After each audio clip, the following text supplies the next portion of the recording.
मेरे YouTube channel पर आप सभी का स्वागत है। YouTube पर यह मेरा पहला वीडियो है। बोलते वक्त कुछ गलतियां मुझसे हो सकती है, इसके लिए क्षमा कीजिएगा। लेकिन पूरे YouTube पर आपको ऐसे किसी ने नहीं पढ़ाया होगा। अगर आपने इतना भी कवर कर लिया तो मैं गारंटी के साथ कह सकता हूं कि आपका जीके पहले से बेहतर हो जाएगा। अगर वीडियो अच्छा लगे तो लाइक कीजिएगा और मेरे चैनल को ज़रूर सब्सक्राइब कीजिएगा। तो चलिए वीडियो को बिना किसी देरी के शुरू करते हैं। आज हम इतिहास के बारे में डिस्कस करेंगे, जिसका प्रथम पार्ट है प्राचीन भारत। प्राचीन भारत में हम देखेंगे ऋग्वेद। ऋचाओं के क्रमबद्ध ज्ञान के संग्रह को ऋग्वेद कहा जाता है। इसमें 10 मंडल 1028 सूक्त है। ये इम्पॉर्टेंट है, बाकी सब आप पढ़ सकते हैं आगे की, लेकिन जो एग्ज़ाम में आता है मैं वही डिस्कस करूँगा। वन डे एग्जाम के लिए बेस्ट है। विश्वामित्र द्वारा रचित ऋग्वेद के तीसरे मंडल में सूर्य देवता सावित्री को समर्पित प्रसिद्ध गायत्री मंत्र है। इसके 9वें मंडल में देवता सेम का उल्लेख है। जिस पे स्टार लगा है वो मोस्ट इम्पॉर्टेंट है, एग्ज़ाम में आ चुका है। और जिस पे टिक लगा है उसको भी पढ़िए, वो भी एग्ज़ाम में आने की प्रबल संभावना है। और जिस पे नहीं लगा है उसको आप छोड़ सकते हैं। पढ़ना उतना ही है जितना मैं बता रहा हूँ, बाकी पढ़ने को तो पूरे बुक हैं, आप पढ़िए। ऋग्वेद के कई परिच्छेदों में प्रयुक्त अधन्य शब्द का संबंध गाय से है। ये भी एग्जाम में आ चुका है। ईसा पूर्व एवं ईस्वी का मतलब है BC, before the birth of Jesus, जिसको बीसी बोलते हैं, 2000 के पहले। एडी यानी एनो डोमिनी, जिसका शाब्दिक अर्थ है in the year of Lord Jesus, जिसमें जीसस का जन्म हुआ था उस 2000 के बाद का। यजुर्वेद। यजुर्वेद में यज्ञों के नियम एवं विधि विधानों का संकलन मिलता है। इसमें बलिदान विधि का भी वर्णन है। यह एक ऐसा वेद है जो गद्य एवं पद दोनों में एग्जाम में आ चुका है कई बार। सामवेद, इसे भारतीय संगीत का जनक कहा जाता है। टिक लगाए, इसको पढ़ लीजिए, इम्पोर्टेंट ये है। अथर्ववेद, अथर्वा ऋषि द्वारा रचित इस वेद में कुल 731 मंत्र तथा लगभग इतने पद है। ये ठीक है, नॉलेज के लिए है, बाकी इम्पोर्टेंट आगे है।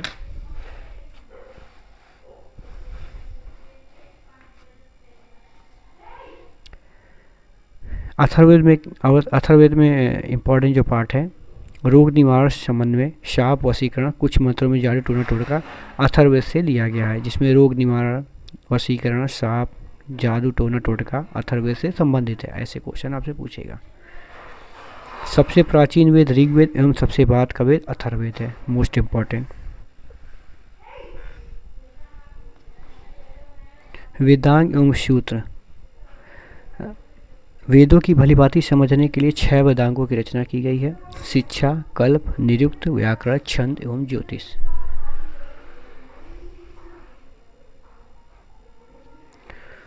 पुराण। विष्णु पुराण मौर्य वंश से संबंधित है। वायु पुराण गुप्त वंश से संबंधित है। पुराणों में मत्स्य पुराण सबसे प्राचीन एवं प्रामाणिक है। यह क्वेश्चन आ चुका है। जो टिक लगा है वो आप बुक में लगा लीजिए, अपने से थोड़ा पढ़ लीजिए, लेकिन जो इम्पोर्टेंट है मैं पढ़ा दे रहा हूँ। जैन साहित्य को आगम कहा जाता है। जैन धर्म का प्रारंभिक इतिहास कल्प सूत्र से ज्ञात होता है। जैन ग्रंथ भगवती सूत्र में महावीर के जीवन कृत्यों तथा अन्य समकालिकों के साथ उनके संबंधों का विवरण मिलता है। ये इम्पोर्टेंट है। कल्प सूत्र का संबंध किससे है? जैन धर्म से। संस्कृत साहित्य में ऐतिहासिक घटनाओं को क्रमबद्ध लिखने का सर्वप्रथम प्रयास कल्हड़ के द्वारा किया गया। कल्हड़ द्वारा रचित पुस्तक राजतंगड़ी, मोस्ट इम्पॉर्टेंट, डबल स्टार। राजतंगड़ी, रजाओं की नदी। इस ग्रंथ में 8 सर्ग हैं। ये सब नहीं पढ़ने की जरूरत है, बस ये पढ़ना है कल्हड़ राजतंगड़ी पुस्तक किसके द्वारा रचित की गई है? राजतंगड़ी कल्हड़ के द्वारा रचित की गई है।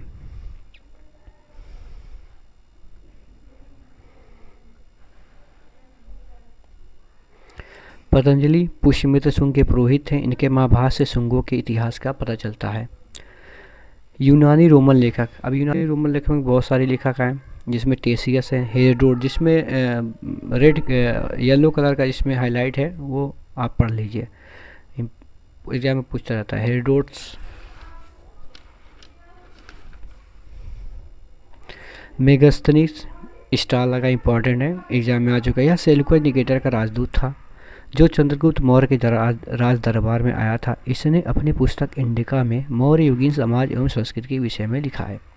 डाइमेकस, यह सीरियन नरेश एंटियोकस का राजदूत था। डाइमेकस को मेगास्थनीज का राजदूत भी कहा जाता है। बिंदुसार के राज दरबार में आया था, यह भी इंपॉर्टेंट है। टॉलमी, इसने दूसरी शताब्दी में भारत का भूगोल नामक पुस्तक लिखी। प्लिनी, इसने प्रथम शताब्दी में नेचुरल हिस्ट्री नामक पुस्तक लिखी। चीनी लेखक देखते हैं कौन कौन से हैं। फाहियान, मोस्ट इंपॉर्टेंट, चंद्रगुप्त द्वितीय के दरबार में आया था। इसने अपने विवरण मध्य प्रदेश के समाज एवं संस्कृति के बारे में वर्णन किया है। इसने मध्य प्रदेश की जनता को सुखी एवं समृद्ध बताया है। संयुग्मन में ये 528 ईस्वी में भारत आया। ये क्या है, चीनी लेखक है, इसके बारे में आप पढ़ लीजिए। हेनसांग, मोस्ट इंपॉर्टेंट, कई बार पूछ चुका है। यह हर्षवर्धन के शासनकाल में भारत आया था। हेनसांग 629 ईस्वी में चीन से भारतवर्ष के लिए प्रस्थान किया और लगभग 1 वर्ष की यात्रा के बाद सर्वप्रथम वह भारतीय राज्य में कपिसा पहुंचा। वह बिहार में नालंदा जिला स्थित नालंदा विश्वविद्यालय में अध्ययन करने तथा भारत से बौद्ध ग्रंथों को एकत्र कर ले जाने के लिए आया था।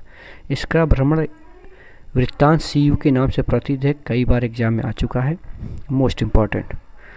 ये सब नहीं पढ़ने की ज़रूरत है, जो मैं पढ़ा रहा हूँ उस पर ध्यान दीजिए एग्ज़ाम में, जो एग्ज़ाम वाइज है। बाकी आप पूरे बुक को पढ़िए, लेकिन जो एग्ज़ाम में आता है मैं वो बता रहा हूँ। इसिंग, चीनी लेखक, इसके बारे में पढ़ लीजिएगा। अरबी लेखक अल-बिरूनी, यह महमूद गजनबी के साथ भारत आया था। अल-बिरूनी ख्वारिज्म या खीव का रहने वाला था। अरबी में लिखी गई उसकी कृति किताब उल हिंद या तहकीक हिंद भारत की खोज, मोस्ट इम्पॉर्टेंट, कई बार आ चुका है। आगे की चीज़ें आप पढ़ लीजिएगा। Ibn Battuta, double star, most important, इसके द्वारा अरबी भाषा में लिखा गया उसका यात्रा वृत्तांत, जिसे रेहला के नाम से जाना जाता है। दिल्ली में पहुंचने पर इसकी विद्वता से प्रभावित होकर सुल्तान मोहम्मद बिन तुगलक ने उसे दिल्ली का काजी या न्यायाधीश नियुक्त किया। पुरातत्व संबंधित शास्त्र से मिलने वाली जानकारी, इतिहास के बारे में, मोस्ट इम्पॉर्टेंट। भारतीय पुरातत्व शास्त्र का पितामह, father of Indian archaeology, sir Alexander Cunningham को कहा जाता है। बुगाज कोई एशिया माइनर से वैदिक के भैया बुगाज कोई अभिलेख एशिया माइनर से वैदिक देवता मित्र, वरुण, इंद्र और नासत्य के नाम निकले हैं। मध्य भारत में भागवत धर्म विकसित होने का प्रमाण यवन राजदूत हेलियोडोरस के वेसन नगर विदिशा गरुड़ स्तंभ लेख से प्राप्त होता है। सर्वप्रथम भारतवर्ष का जिक्र हाथी गुम्फा अभिलेख में है। सर्वप्रथम भारत पर होने वाले हूण आक्रमण की जानकारी भीतरी स्तंभ लेख से प्राप्त होती है। सती प्रथा का पहला लिखित साक्ष्य एरण अभिलेख शासक भानुगुप्त से प्राप्त होती है। कश्मीरी नौपाषाणिक पुरास्थल बुर्ज होम से गर्तावास का साक्ष्य मिला है। इनमें उतरने के लिए सीढ़ियाँ होती है। यहाँ मनुष्य के साथ उसके पालतू कुत्ते को भी दफनाने की प्रथा प्रचलित थी।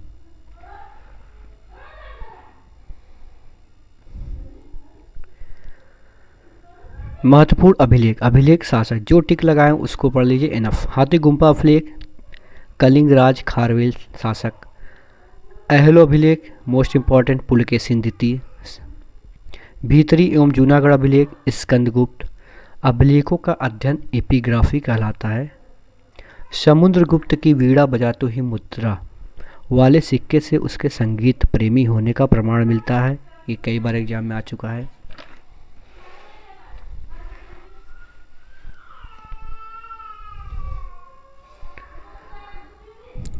उत्तर भारत के मंदिरों की कला की शैली नागर शैली, दक्षिण की होती है द्रविड़ शैली, और बीच में जो होता है मध्य भारत, उसकी जो शैली होती है बेसर शैली होती है। टिक लगाए पढ़ लीजिएगा। प्राग ऐतिहासिक काल, इतिहास का विभाजन प्रागैतिहासिक यानी मानो होमो सैपियंस का प्रवेश इस धरती पर आज से लगभग 30 या 40 हजार वर्ष पूर्व हुआ।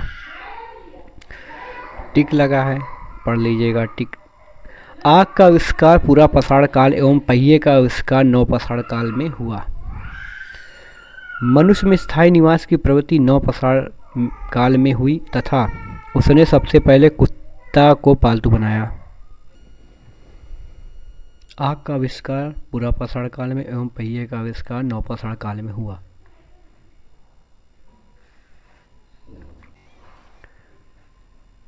मनुष्य में सर्वप्रथम तांबा धातु का प्रयोग किया तथा उसके द्वारा बनाया जाने वाला प्रथम औजार कुल्हाड़ी था।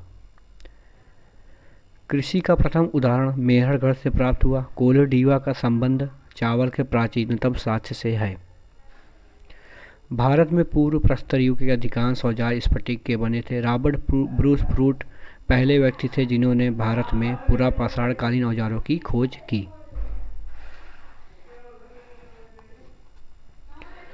भारत का सबसे प्राचीन नगर मोहनजोदड़ो था, सिंधी भाषा में, जिसका अर्थ है मृतकों का टीला। इम्पोर्टेंट है।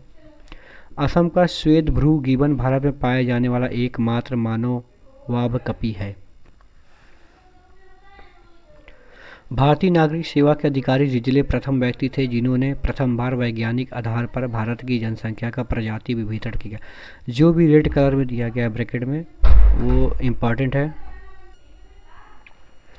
सिंधु सभ्यता की खोज राय बहादुर दयाराम साहनी ने की। सिंधु सभ्यता को आद्य ऐतिहासिक अथवा कांस्य ब्रॉन्ज युग में रखा जा सकता है। ये पूछ चुका है कि सिंधु सभ्यता को किस युग में रखा गया है, तो कांस्य युग, ब्रॉन्ज युग।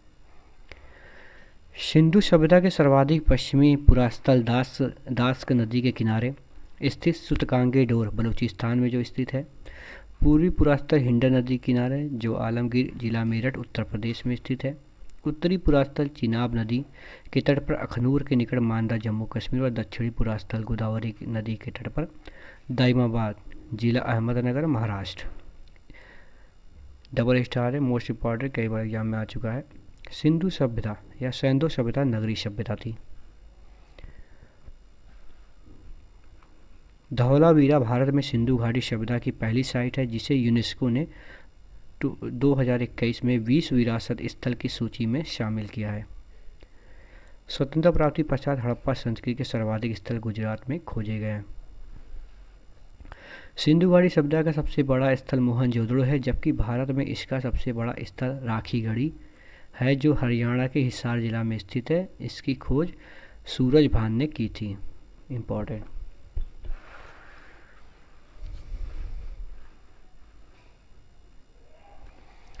लोथल एवं सुतकोतरा सिंधु सभ्यता का बंदरगाह था। Most important. जुटे हुए खेत और नक्काशीदार ईंटों के प्रयोग का साक्ष्य कालीबंगन से प्राप्त हुआ है।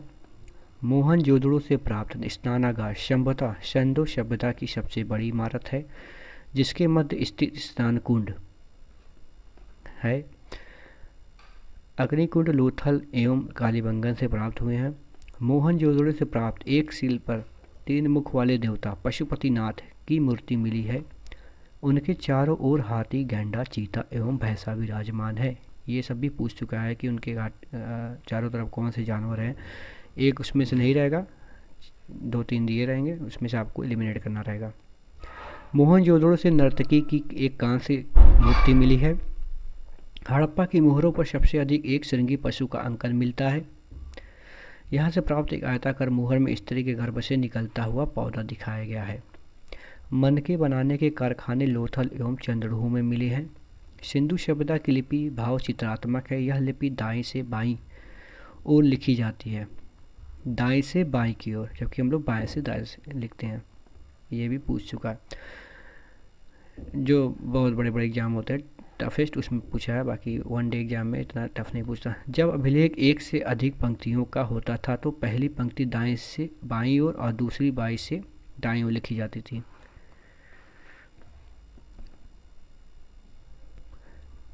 लेखन कला की उचित प्रणाली विकसित करने वाली पहली सभ्यता सुमेरिया की सभ्यता थी।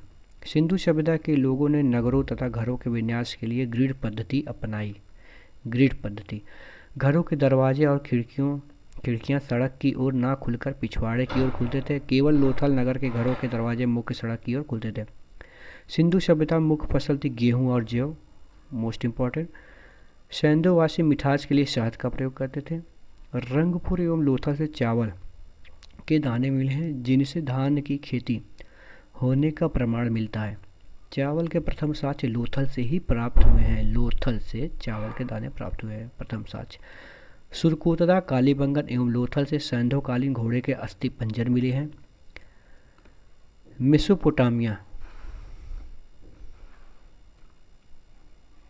मेसोपोटामिया के अभिलेखों में वर्णित मेलुहा शब्द का अभिप्राय सिंधु सभ्यता से ही है।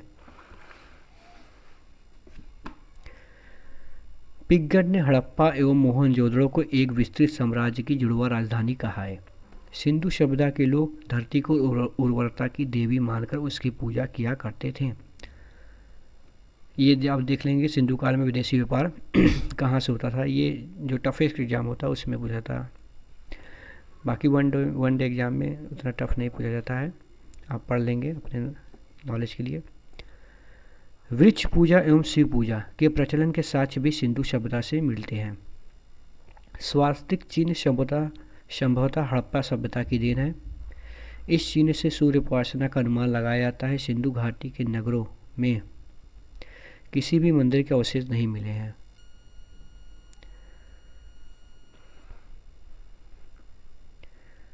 सिंधु सभ्यता में मातृ देवी की उपासना सर्वाधिक प्रचलित थी। पशुओं में कुबड़ वाला सांड इस सभ्यता के लोगों के लिए विशेष पूजनीय था।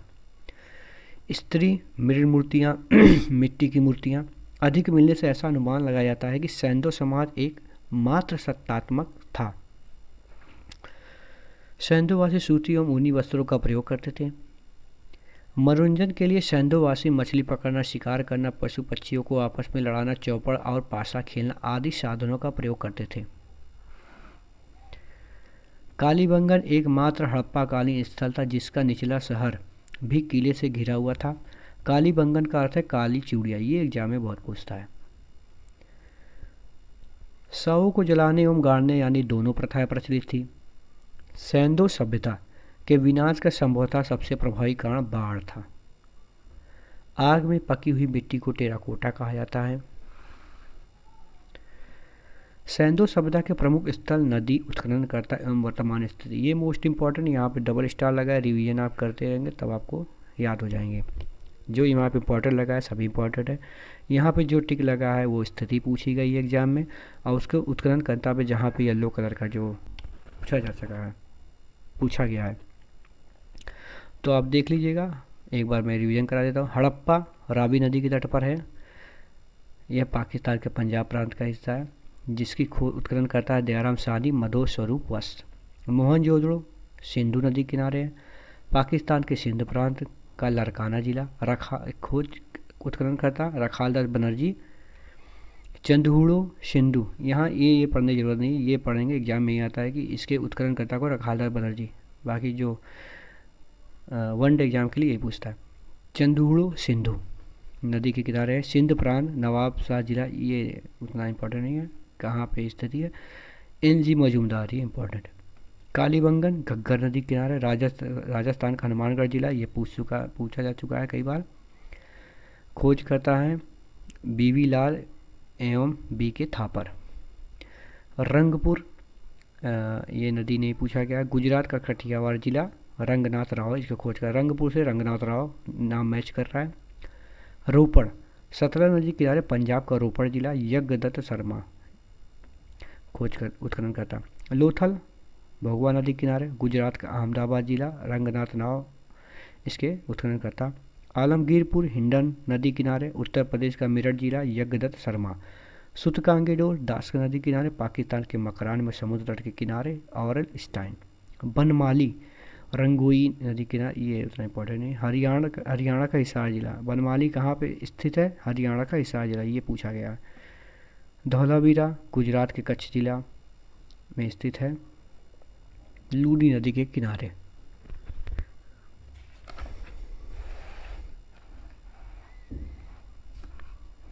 वैदिक सभ्यता। वैदिक काल का विभाजन दो भागों में ऋग वैदिक काल और उत्तर वैदिक काल में किया गया। ऋग वैदिक काल के जो समय काल है 1500 ईसा पूर्व से 1000 ईसा पूर्व। उत्तर वैदिक काल का जो है 1000 ईसा पूर्व से 600 ईसा पूर्व। आर्य सर्वप्रथम पंजाब एवं अफगानिस्तान में बसे। मैक्स मूलर ने आर्यों का मूल निवास स्थान मध्य एशिया को माना। ये पूछा जा चुका है कि मध्य एशिया निवास स्थान मध्य एशिया में किसने माना है, तो मैक्स मूलर ने। आर्यों द्वारा निर्मित सभ्यता वैदिक सभ्यता कहलाई। यह एक ग्रामीण सभ्यता थी। आर्यों का भाषा संस्कृत थी। आर्य शब्द भाषा समूह को इंगित करता है। आर्यों की प्रशासनिक इकाई आरोही क्रम से इन 5 भागों में बांटा गया है। कुल, ग्राम, विष, जन, राष्ट्र। ये सीक्वेंस दे देता है और इसको एग्जाम में पूछता है कि इसको सीक्वेंस में सबसे छोटा इसमें से कौन है, तो आप आंसर देंगे कुल, सबसे बड़ा राष्ट्र। ऋग्वेद में किसी तरह के न्यायाधिकारी का उल्लेख नहीं है। 10 राग युद्ध का उल्लेख ऋग्वेद के 7वें मंडल में है। यह युद्ध परुषणी रावी नदी के तट पर, पूर्व नाम परुषणी है, वर्तमान में उसे रावी नदी बोला जाता है। नदी के तट पर सुदास एवं 10 जनों के बीच लड़ा गया, जिसमें सुदास विजयी हुआ। उपनिषदों की कुल संख्या 108 है। महापुराणों की संख्या 18 है। वेदांग की संख्या 6 है।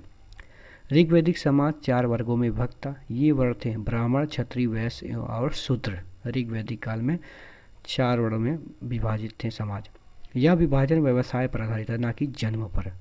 जब हम उत्तर वैदिक काल में जाएंगे तो वहाँ जन्म के आधार पर हो जाएगा। आर्यों का समाज पितृ प्रधान था।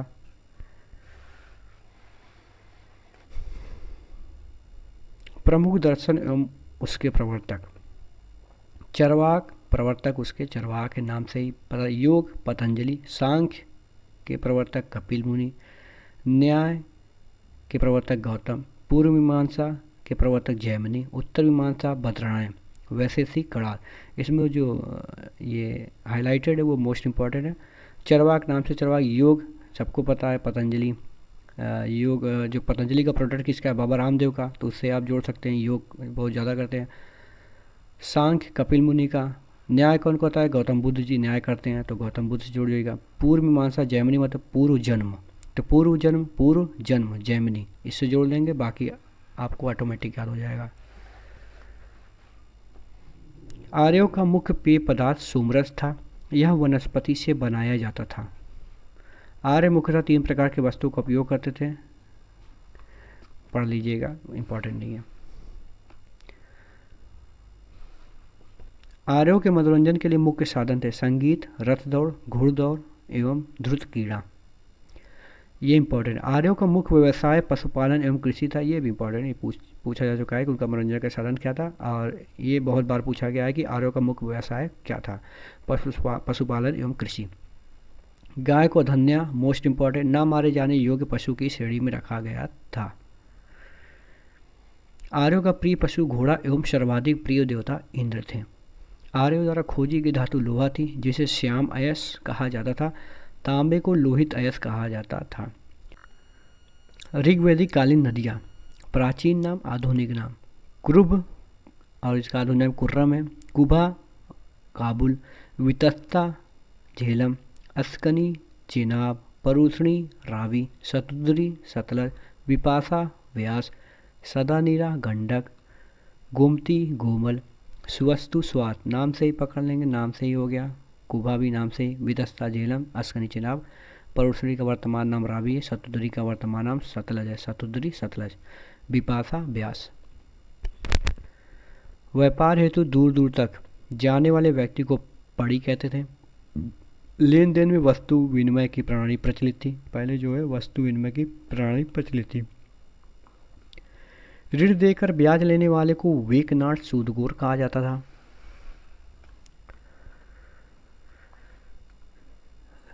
ऋग्वेद में उल्लेखित नदियों में सरस्वती सबसे पवित्र मानी जाती थी। ऋग्वेद में गंगा का 1 बार और यमुना का उल्लेख 3 बार हुआ है। इसमें सिंधु नदी का उल्लेख सर्वाधिक बार हुआ है। उत्तर वैदिक काल में वर्ण व्यवसाय की बजाय जन्म के आधार पर निर्धारित होने लगे थे। ऋग्वैदिक कालीन देवता संबंध, इंद्र युद्ध का नेता एवं वर्षा का देवता, एग्जाम में आ चुका है। अग्नि, यह भी एग्जाम में आ चुका है। देवता एवं मनुष्य के बीच मध्यस्थ। वरुण पृथ्वी एवं सूर्य के निर्माता, समुद्र का देवता, विश्व के नियामक व शासक, सत्य का प्रतीक, ऋतु परिवर्तन व दिन रात का कर्ता। ये भी एग्जाम में आ चुका है। ये दोनों जो स्टार लगे हैं वो कई बार एग्जाम में आ चुके हैं। सोम वनस्पति देवता, सोम वनस्पति देवता।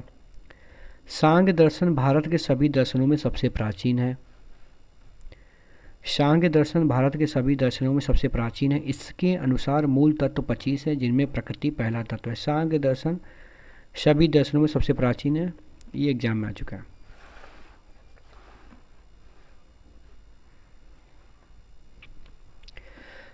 सत्यमेव जयते मुंडको उपनिषद से लिया गया है। इसी उपनिषद में यज्ञ की तुलना फूटी नाव से की गई है। बहुत इंपॉर्टेंट, बहुत बार पूछा जा चुका है। गायत्री मंत्र सावित्री नामक देवता को संबोधित है, जिसका संबंध ऋग्वेद से है। लोगों को आर्य बनाने के लिए विश्वामित्र ने गायत्री मंत्र की रचना की। पूछा जाता है कि गायत्री मंत्र की रचना किसने की है? विश्वामित्र जी ने की है। बहुत बार पूछा जा चुका है। उत्तर वैदिक काल में कौशाम्बी नगर में प्रथम बार पक्की ईंटों का प्रयोग किया गया। महाकाव्य दो हैं, महाभारत एवं रामायण। महाभारत का पुराना नाम जय संहिता है। यह विश्व का सबसे बड़ा महाकाव्य है। गोत्र नामक संस्था का जन्म उत्तर वैदिक काल में हुआ। महाजनपदों का उदय।